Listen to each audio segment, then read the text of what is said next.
Welcome back to Your Trauma Wise Career Guide. I am here today with Jade Miller, a peer support worker working with folks that have dissociative experiences. And today we're going to be talking about peer support. So I'd like to just open it up and let you talk about what you do and what you're passionate about.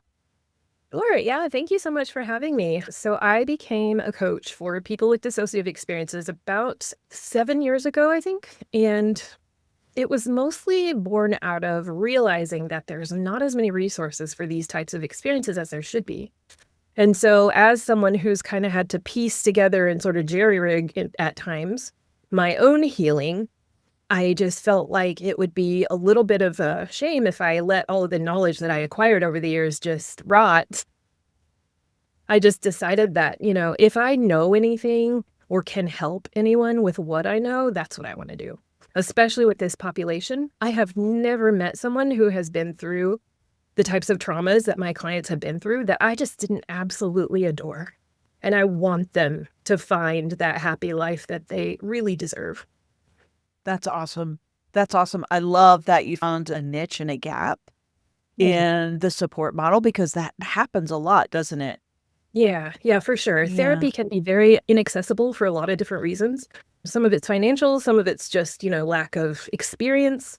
There's a lot of therapists who kind of know a little bit of the bare bones of dissociation, but they really don't know a whole lot that's like helpful in practical ways to their clients. Yeah. So how would you differentiate therapy from peer support? How is that different?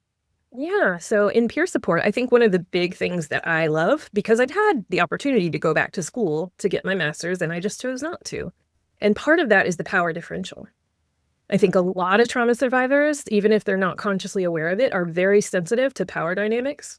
And as a peer, I'm not here to tell anyone what's good for them or what they need. I'm here to walk with them. And if I have a few suggestions that might help in their situation, that's awesome. But either way, like early on, I came across the concept of accompaniment. It was from a certain book I was reading, and I am here to accompany people through their dark night. I may not know how to fix it, but I absolutely believe that every system already has everything it needs inside it to heal. But one thing that people need that they can't provide for themselves is someone else to be with them so they're not alone. So part of it, I think, is just accompanying people through things that maybe their friends or maybe even some therapists don't have the capacity for. And then maybe I might have some wisdom that will be helpful. And also it's undoing the aloneness. Yeah, that's big, isn't it? It sure is, absolutely. Because trauma is such a disconnection, even from yourself a lot of times. I use the same model when I do coaching. I tell my folks that I'm the guide on the side. I'm not the sage on the stage, right? That's I'm so with great. them. I am a trauma survivor just walking the path with them. And everybody's path is different, Absolutely. and I'm just here to walk with them on the journey. I am there to help. Sometimes I feel like I'm Samwise Gamgee from The Lord of the Rings. I am there to be someone's companion for their difficult journey. And sometimes that means I'm holding them up when they fall. And sometimes it means I'm just following along with them so they're not alone. So that's kind of how I feel at the time. That is awesome. So what makes a peer relationship unique when it comes to healing? I really think it's the power structure because I like to introduce people to the concept of power with. I do not want power over anyone, nor do I need power over anyone. And sometimes people will even come into the relationship thinking that I'm there to lead and tell them what they need to do. And I try to gently let them know that I don't know what they need to do, but I will help them discover it for themselves. So I think that's one of the biggest differences. I don't approach it like an expert that knows everything. Because I definitely do not. And that's not to say that therapists know everything or think that they do, but a lot of times they're coming at it with an intellectual understanding, but they don't have the experience to know how do you apply the things that they know. 100%. Yeah, in real life. Right? Yeah, because once you leave the office, there's a whole life out there that they're not there with you, and they can't help you with that part unless you go back and talk about it after it's already over. Yes, thank you. So that is something that is I'm pretty passionate about because we go to therapy maybe an hour a week, maybe not. Maybe people can't go for maybe once every other week. Who Yeah. knows? Mhm. And then there's life that happens in between Yeah. that maybe you don't have the resources that you need in order to stay regulated on a regular basis or be able to work through something that happened in the workplace or something that Exactly. happened at home or whatever. So Yes. having that friend Mhm. friend or peer mentor that kinda help you and understand from a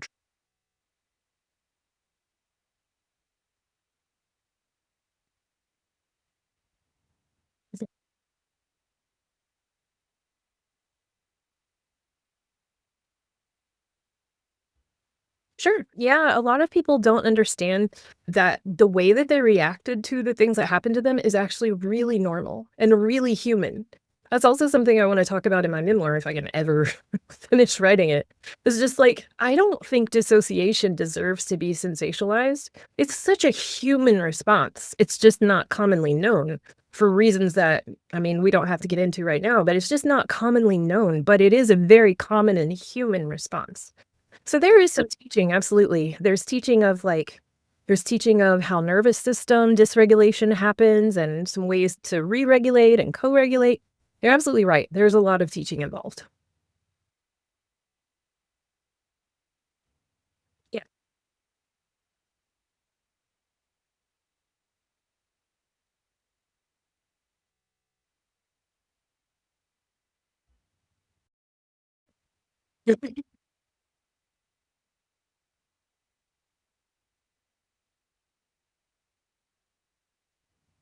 Yeah, absolutely. It's hard for me to partner with a lot of other peer support people out there that I've met over the years because anytime I find someone who has absolutes in their methodology or treatment process or whatever it is that they do, it raises a big red flag for me.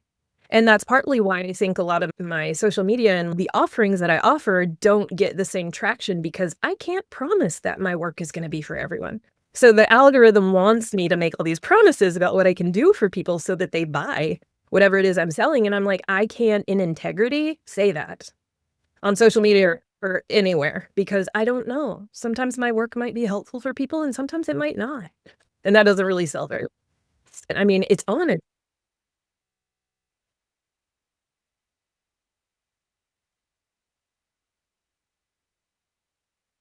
co-regulation.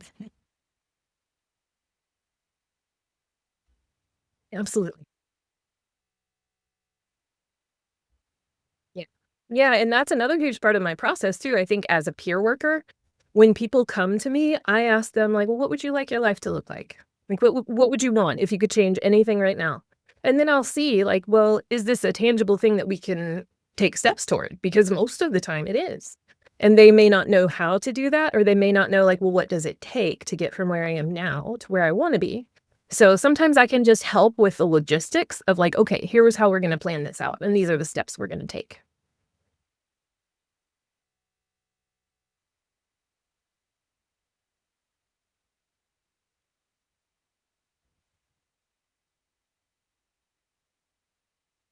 Yeah. Yeah.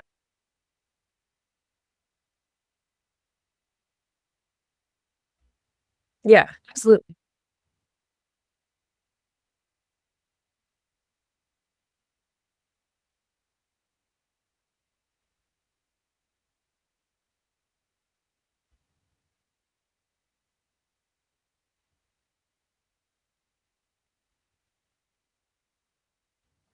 Well, it's challenging because, I mean, if I could provide my clients with something, it would be safe community, every single one of them. It is often challenging in peer work because you can't choose who's around your clients. And so a lot of times, sadly, and I was one of these people, sometimes trauma survivors just still kind of choose people that remind them of people in the past, not because those people are good people, but because they feel comfortable. They're familiar, even if they're not healthy people. And so I really think that there's a lot of relational trauma that has to be resolved in a relationship.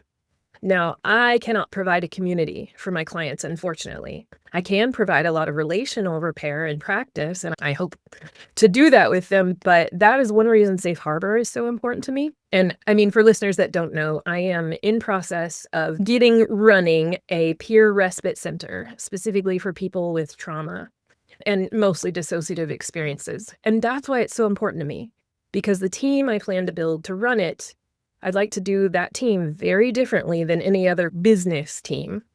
To me, it's way more than a business. It's something that's going to help people. So the business is really secondary. But I mean, providing community is just so vital. I mean, I'm at the point 7 years in where I'm going, I love what I do, but there's only so much I can do, like, virtually. And that's partly what brought the idea of doing Safe Harbor to my mind. I'm like, you know what? I could maybe build a place where they can find community. Thank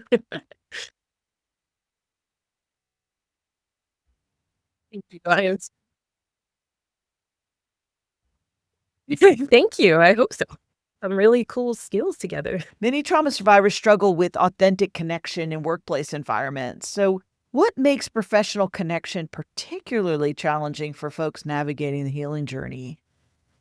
I think it can be really hard when professional spaces are very focused on performance, and then they're also focused on like the hierarchy. So you're starting in a certain place, and I guess ideally the goal is to move up as high as you can as you gain the skills and the, I guess, performance. And I think to some extent that can be triggering for survivors, even if they're not consciously aware of it, because they're a lot of times either the situation where they experience the trauma and or maybe a good portion of their life they've had to perform. And it wasn't something they got to choose. They did not have a choice about it. And it was how their value was measured. And it makes sense to me that like power dynamics and performance would trigger trauma survivors. So I think that's probably a little bit challenging for them. And I also think it's just not seen as okay to have weaknesses or problems, or like if you fall apart at work, you're seen as unprofessional. All these different like cultural attitudes make it really difficult to just be a human who's trying to navigate trauma and have a job. Yeah, 100%. I find that too as well. One of my core values is authenticity. And so in the work world, they talk about bring your whole self to work. They don't mean That's that, a though. lie. That's a lie. They don't Mm. want to see your whole self. They want to see you masked up and pretending to Nope. behave like the rest of them do. But they don't want to see you authentically. So I think a lot of my folks are like, how much do I show up authentically at work? Sure. Yeah. Right? And I think such a like case specific question, because there's been many times before I was doing peer work that on the flip side, I did not feel safe with some of the people I worked with, because like you have people in the workplace that you may never ordinarily choose to be friends with or even be around. You might just not be a good match, but it doesn't mean there's anything wrong with either of you.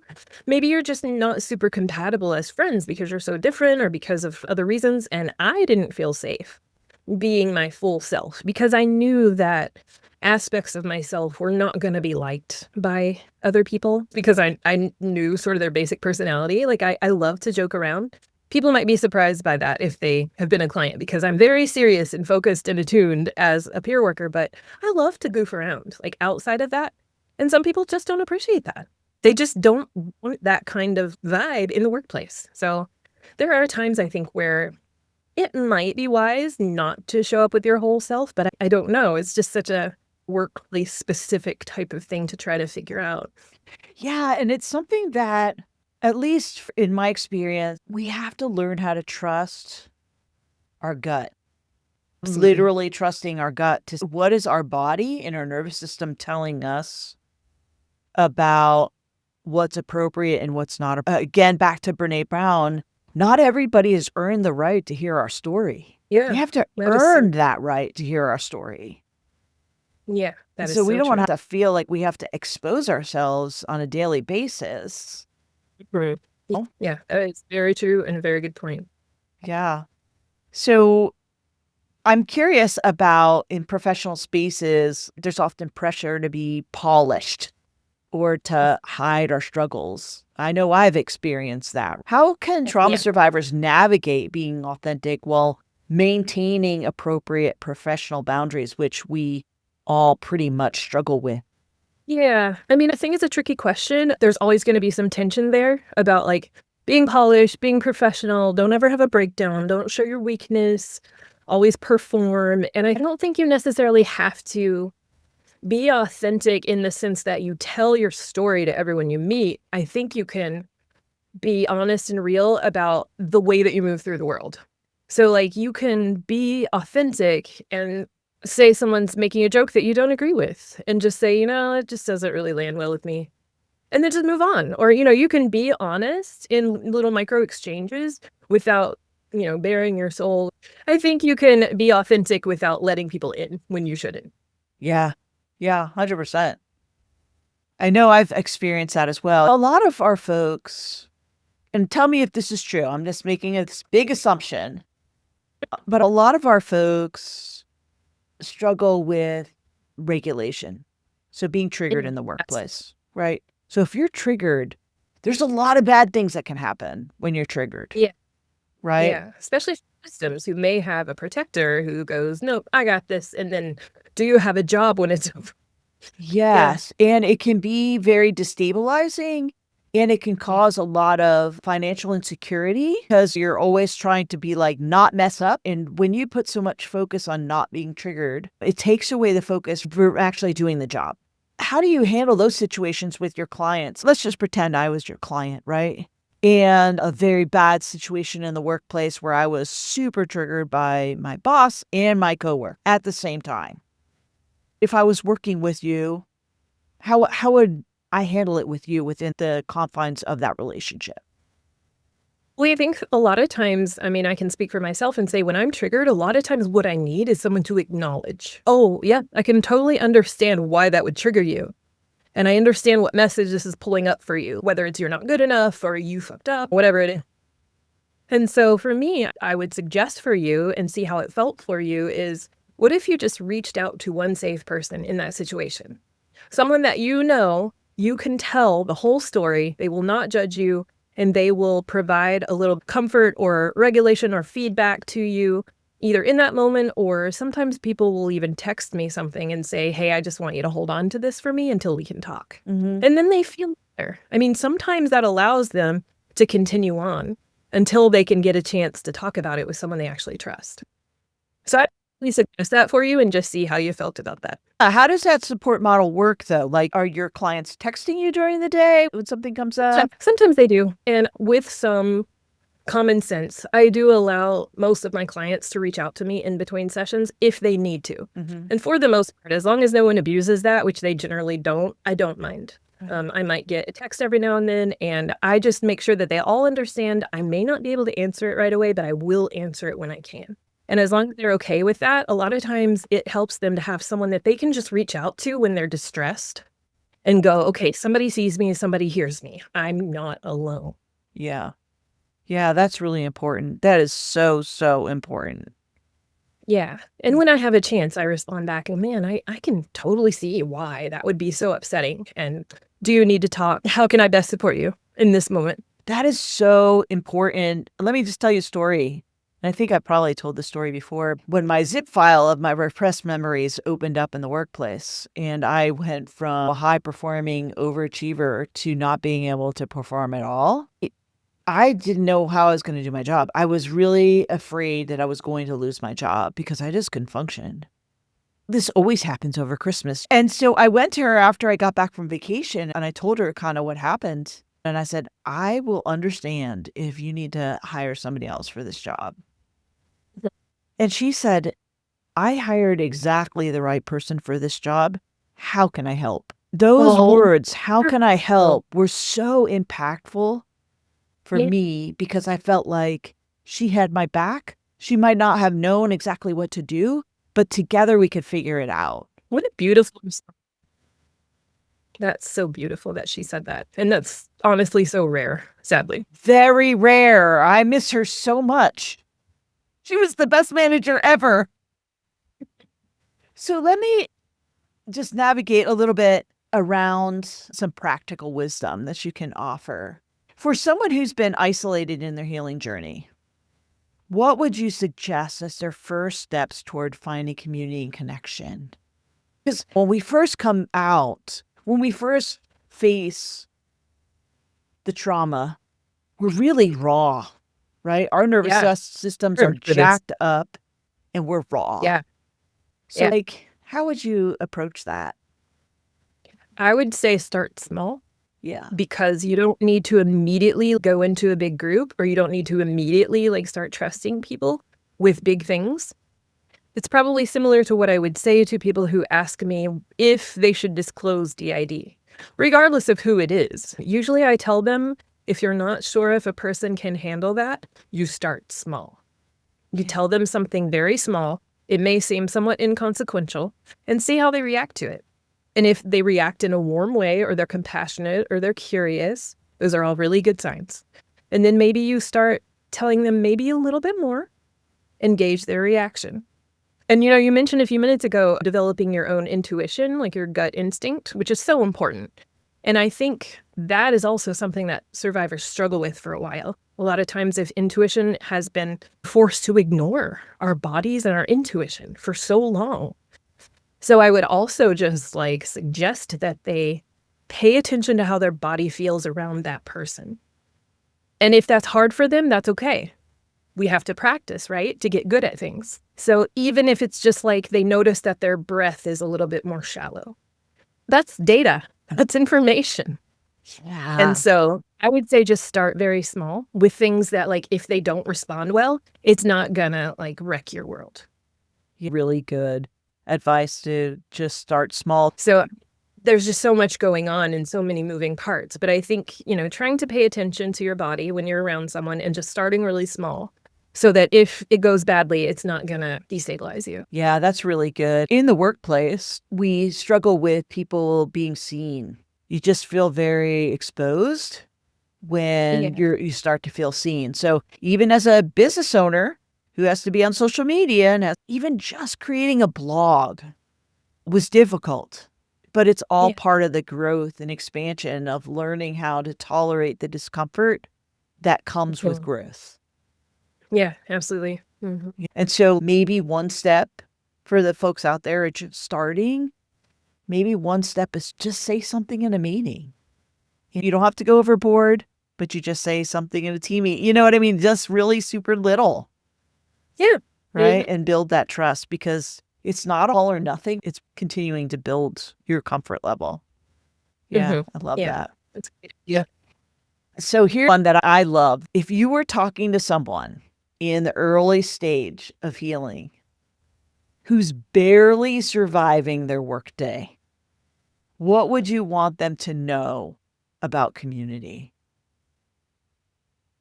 It's a really good question. And a lot of people, when they go to find a community, they may not be consciously aware of it, but they may go into the community going, okay, how do I perform here, but perform a little less? Or there's a whole conundrum of how do I perform authenticity? Because that's just how our society thinks about things sometimes. And I think community shouldn't be another demand on someone's energy.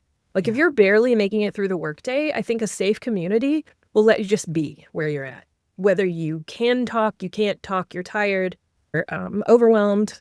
I don't think a healthy community would require something of you that you can't or don't want to give. So I think it's really important to find a community that is a good match for you, as far as they're able to just meet you where you are. Sometimes even just small connections count. When you're so overwhelmed and barely getting through your job, just a check-in text with someone might give you a little air, just so that someone can know what's going on with you. So I think, again, just doing things at a smaller level and seeing how it feels. So maybe just asking someone hey, can I just check in with you because I'm having a hard time?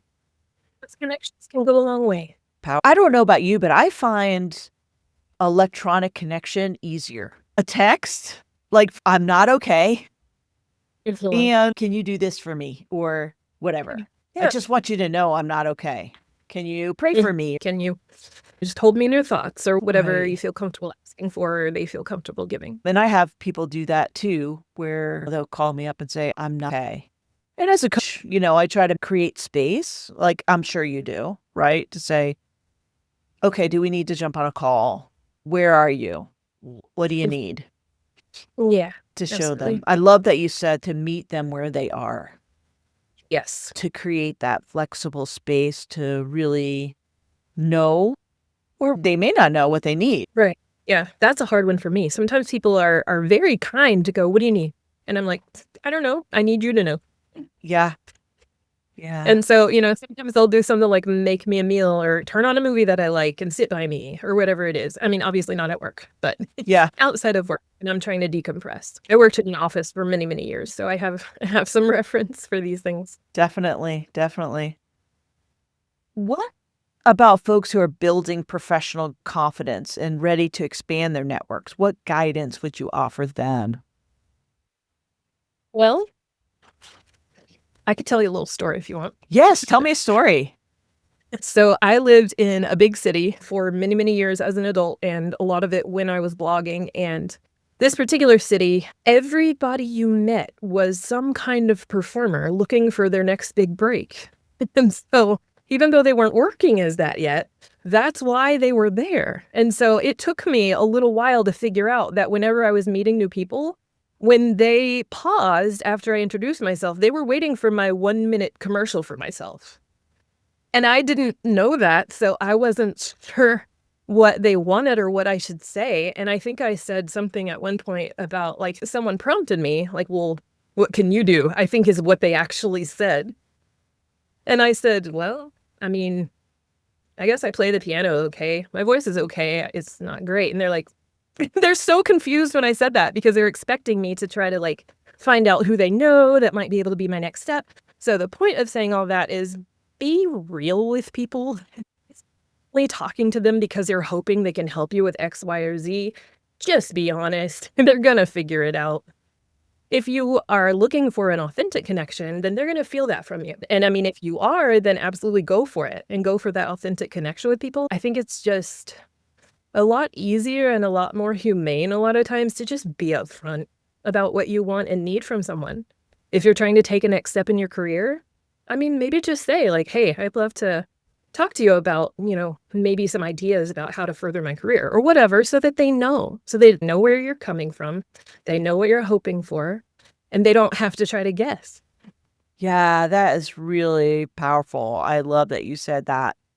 Setting those expectations. I think trauma survivors in particular struggle with knowing that they have needs and communicating what they want. That's a learned skill, by the way. It's not something that you're born with. Mhm, And some of us have pushed that down to survive. mhm. Yes. Yeah. So I love that you Okay. said that, to say that upfront and to communicate upfront. Like, I was famous for going into the corporate directory and finding somebody who did what, interested in, and texting them and Yeah. saying, "Hey, I know you don't know me, but I'm really interested in learning about what you do. Do you have a few minutes where we can talk about what you do and what does that look like? And I'm really interested to hear." And generally, I found people like to talk about this. I was gonna say that if you didn't. I was like, most people will jump at the chance to talk about themselves, so For sure. usually that kind of is very well received. And I mean, it's another, like, a case in point is, like, if in my process to try to find the right people that are gonna help me with Safe Harbor, like, it would be very disingenuous if I emailed an impact investor and just tried to be their friend. I mean, I'm not opposed to being their friend, but that's not what I want from them ultimately. And I Exactly. think they pick up on that. So if I'm going to reach out to someone for a specific purpose, I just tell them. And Yeah. I mean, I'm probably on the spectrum, so I honestly don't know how to be any other way. That so works for me. It just got me in trouble most of my childhood for being so direct because I didn't know how else to be. But Heard I that. think as people appreciate it. I mean, most of the time. Yeah, I hear that. I hear that a lot. I have a daughter who's on the spectrum. I probably lean toward the spectrum a little, I would imagine, because I am very direct, but I couldn't tell whether that was because I'm on the spectrum or because I'm from New Jersey. So it could be both. I think both are probably liabilities in their own way. If someone feels isolated in their healing journey or disconnected in their professional life, like, what's one small step they could take just today? I would say reach out to someone. Yeah. They may need to do some thinking about who they might feel comfortable with, but I'd say just one small reaching out to someone. Because if you feel isolated, that is going to compound some of the problems. We can get in our own echo chamber when we have no one else to like weigh our thoughts against. And I think just reaching out to one person and just letting them get to know you a little bit can start to break some of that isolation. It doesn't have to be public. It doesn't have to be a big thing. It doesn't have to be like, oh, we're going to go for coffee and bare our souls. It can just be like, hey, I like your dress or whatever it is. I used to not understand the point of small talk.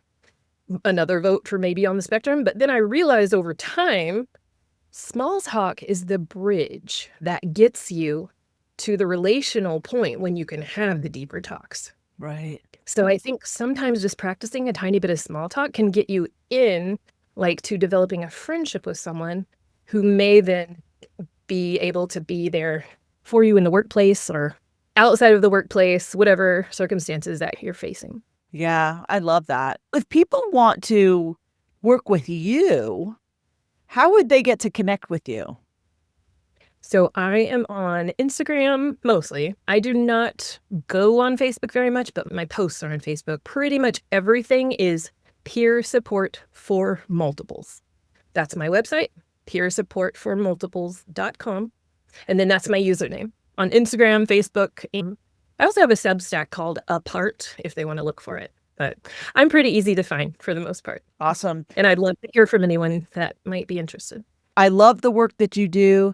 I'm very passionate about the work that you do. And I am looking forward to seeing you rise to success.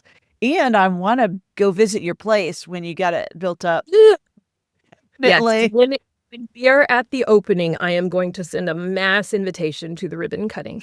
Awesome. So I hope you'll be able to join us too. And I'm so delighted to meet you. I love what you're doing. Thank you so much. Thank you so much. I love what you're doing too. And this is how we get to meet one another, right? We just say, oh, I love what you're doing. Could we work together to support one another? Yeah, I love that. And I look forward to having more conversations about that. So thank you so much for joining. Thank you for having me.